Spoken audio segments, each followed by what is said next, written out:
Bom dia, boa tarde, boa noite, mancebos e mancebas. Até esse momento, tanto nas nossas aulas presenciais como no ensino remoto, a gente se limitou a falar de aspectos qualitativos do equilíbrio químico, sem usar números.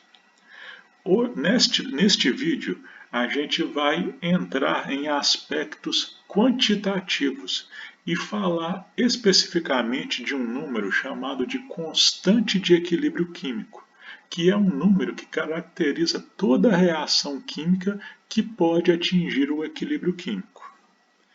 Então, toda reação química que ocorre em equilíbrio é caracterizada por um valor numérico chamado de constante de equilíbrio, que depende apenas da reação tomada em consideração e da temperatura.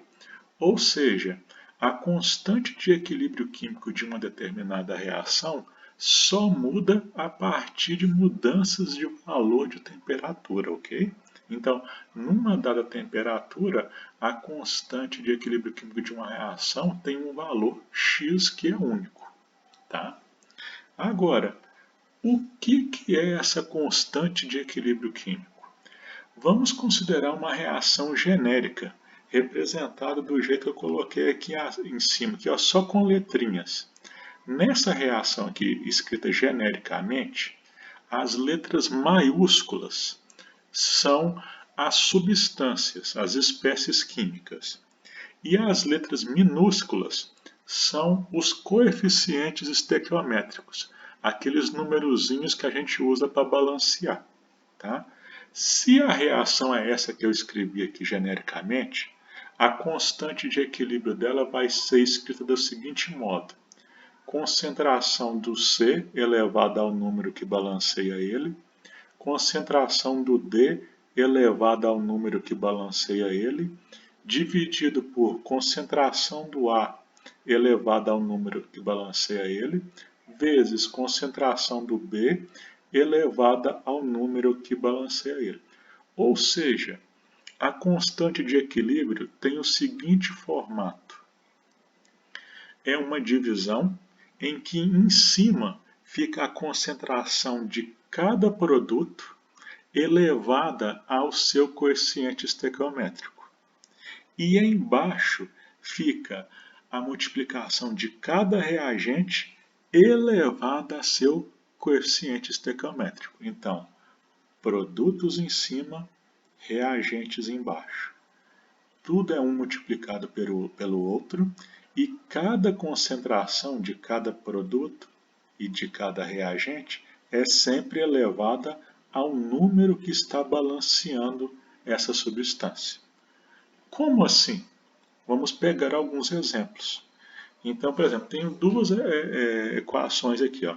A constante de equilíbrio da minha primeira reação seria a concentração do meu primeiro produto aqui, que é o ânion acetato, elevada ao número que balanceia ele, não tem nada, é 1, vezes a concentração do outro produto que tem na reação, que é o H+, não tem nada na frente dele, elevado a 1, que é o número que balanceia ele, dividido pelos reagentes. O único reagente que eu tenho é esse aqui, ó, o ácido acético. A concentração dele elevada a 1, porque não tem nada na frente dele, é 1. Agora vamos ao outro exemplo. Fica produtos em cima, reagentes embaixo. Então, em cima eu vou ter o quê? Meu produto, que é o NO, elevado a 2, porque para balancear a equação eu usei 2, é elevado aos coeficientes estequiométricos, os números que a gente usa para balancear, vezes a concentração do outro produto, que é o O2, elevado a 1, porque 1 foi o número que eu usei para balancear. Agora eu vou dividir pelas concentrações dos reagentes. Aqui no caso eu só tenho um reagente, que é o NO2, e elevado a 2, que foi o númerozinho que eu usei para balancear lá o coeficiente estequiométrico. Tá? Agora, tem algumas observações. A gente está usando concentrações. Tá? Então, não faz sentido entrar na expressão da constante de equilíbrio coisas que não estão dissolvidas, que a gente não pode falar em concentração. Então, toda vez que a gente tiver um equilíbrio heterogêneo, o que é um equilíbrio heterogêneo?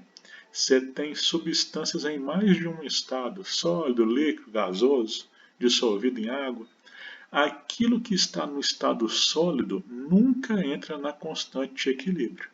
Então, se a gente olhar, por exemplo, essa equação aqui, ó, deveria estar presente na constante de equilíbrio o CaO e o CO3, o carbonato de cálcio. Mas só aparece o CO2 na constante de equilíbrio. Por quê? Tanto o CaO como o CaCO3 estão no estado sólido. Podemos guardar que nunca entra uma substância no estado sólido na constante de equilíbrio. Por quê? Não tem como falar em concentração dela, ela não está dissolvida. Tá? Também não vai entrar na expressão da constante de equilíbrio o próprio solvente da reação. Então, quando eu tiver espécies químicas dissolvidas em água, como que eu sei que está dissolvido em água? Vai ver o símbolozinho AQ, aquoso. Tá?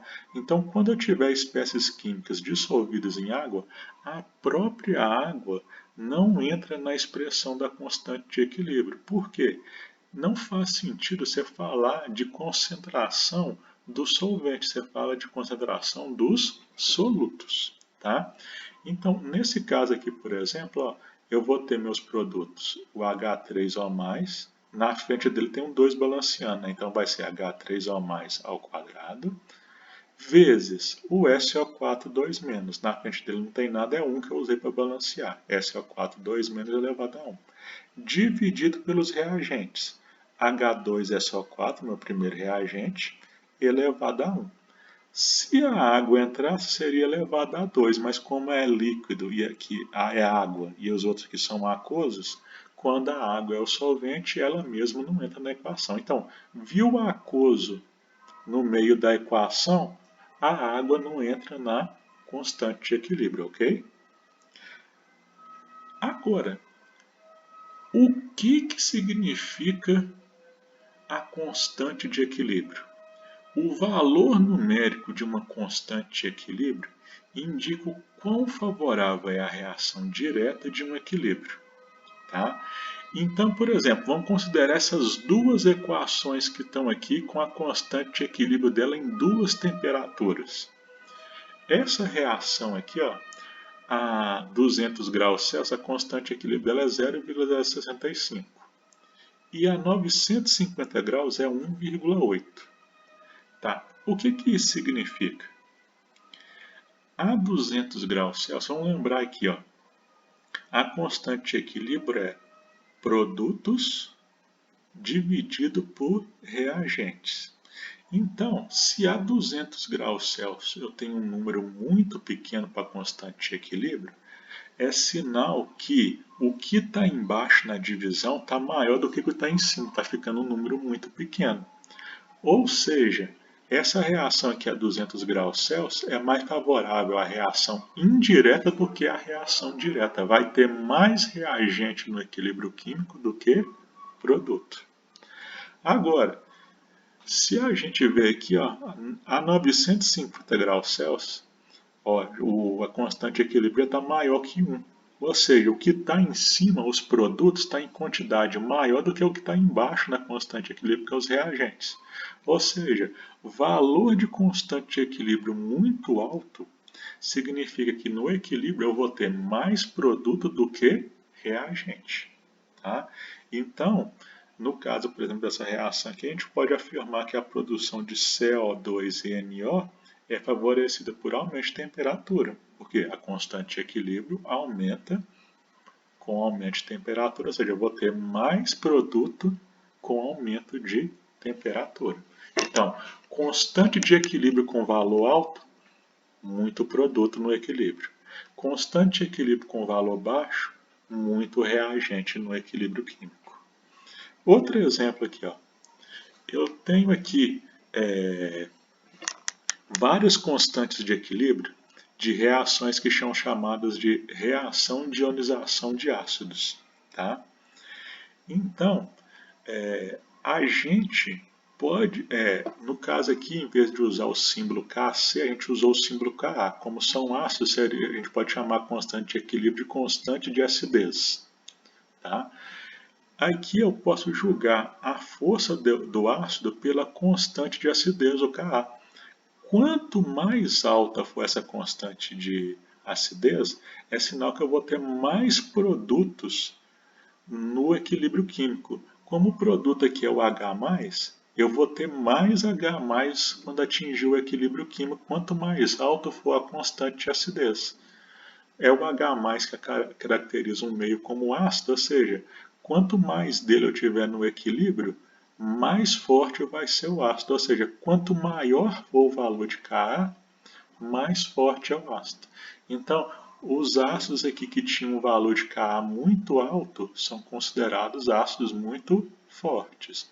Um valor intermediário, um valor já um pouco bem menor, ácido fraco. Um valor extremamente pequeno, um ácido muito fraco. Tá? Quem é um bom observador aqui deve ter notado que além do Ka, eu coloquei nessa tabela aqui um valor chamado pKa. Como as constantes de acidez em geral são valores muito pequenos ou muito grandes, é comum usar em química uma chamada função p, que é o menos logaritmo daquele valor. Tá? Então, tirando o menos logaritmo o logaritmo de 10 a 7 é 7. Como é menos logaritmo, o pKa é menos 7. Tá? Então, o que a gente vai reparar aqui? Ó? Com o menos da fórmula, quando a tabela for de pKa, é o contrário. Quanto menor pKa, mais forte o ácido. Quanto maior pKa, mais fraco o ácido. Se for Ka, maior Ka, mais forte o ácido. Menor Ka, mais fraco o ácido. Tá bom? Então, a gente viu até agora que uma reação química, ela pode ser reversível, o que implica que eu vou ter uma reação direta e uma reação inversa. E para ela atingir o estado que a gente chama de equilíbrio químico, essa reação direta e essa reação inversa ou indireta vai ter que ter velocidade igual. Quando o equilíbrio químico é atingido, a gente viu que concentração dos reagentes e dos produtos é constante, mas não necessariamente igual. A gente viu que toda reação em equilíbrio químico vai ter um valor chamado de constante de equilíbrio químico, que é um valor numérico que depende da reação e da temperatura. Se esse valor for alto, a gente vai ter muito produto e pouco reagente na hora que atingir o equilíbrio químico. Se esse valor da constante de equilíbrio químico for baixo, na hora que atingir o equilíbrio químico, a gente vai ter muito reagente e pouco produto. Bem, essa foi nossa aula e no próximo vídeo a gente vai postar alguns exercícios a respeito da constante de equilíbrio químico.